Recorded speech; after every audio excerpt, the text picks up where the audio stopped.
We've been working for 5 years, 6 years. I think it's 6 years now. 6 years now. And yeah. you've been teaching this game for 50 years. I've been on tour 25. I've seen everybody. I've seen all the teachers, all the players. I think you understand it. I know you understand it more than anybody I've ever talked to or probably has ever taught the game. That's my opinion. How'd you figure it out? How'd you learn? When did you learn? Who'd you learn from? I was very fortunate, Rock. In 1960, Lee Mackey, who had shot 64 in the U.S. Open in 1950, was a friend of mine. I played golf with him, and he took me over and introduced me to a gentleman by the name of Sam Bird. And he had worked for Sam and with Sam when he set the record, shot to 63 in the Open.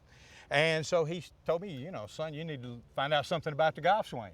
And I was a pretty good player, and so I went over and I met him, and right away, you know, I realized this man knew something nobody else knew. And he convinced me right away that what he said was correct. That helps to start with. Sam was a former New York Yankee baseball player. He was Babe Ruth's backup man and roommate.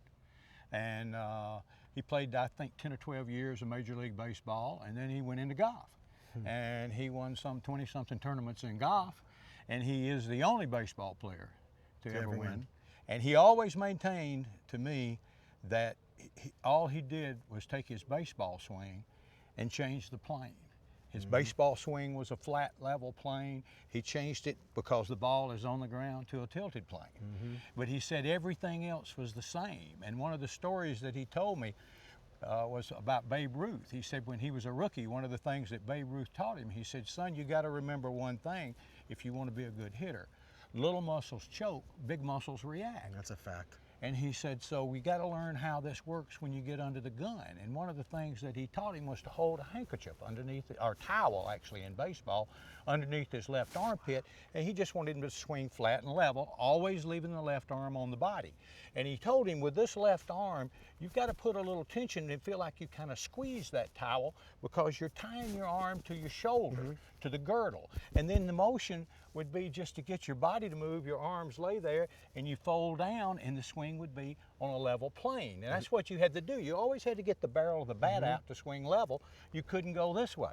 So you would drop the towel. So by holding the towel, that allowed them to complete the swing and stay what we term connected, which we'll talk a lot about. So he took that from up here and he put it down there. Right, and all he did was, he said the first golf ball he hit, he put a handkerchief under his arm and he just changed the plane from here to here.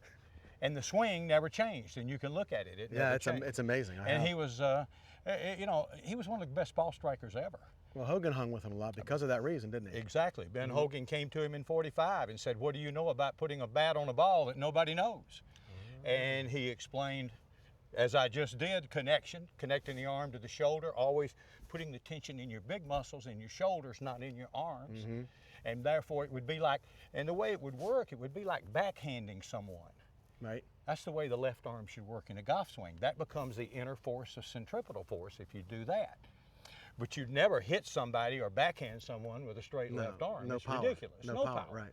And all these people that keep saying get your arms as far away from your body as you can with power, it's ridiculous. Yeah, you couldn't do anything from there. No, I've tried it, trust me. I know. It doesn't work. Well, you know, one of the things Hogan said in the 50s, he said, imagine that you swing the club, and when you set up, imagine that your elbows are connected to your body, he said, not at the shoulders, but at the elbows on your stomach. And just leave your elbows down and on your body and move your body. That's what he talked about. It was on the Ed Sullivan Show. It was a great, that video is phenomenal. Yeah. So he just, he moved it with his big muscles, That's basically. right. And That's just stayed connected, which is what I've learned over the last 6 years now. And it's helped me do so many things that I wasn't able to do. And the main thing it helped me do was be able to play again because my back was so messed up. So that's a huge deal. So I think we're going to have some fun with this.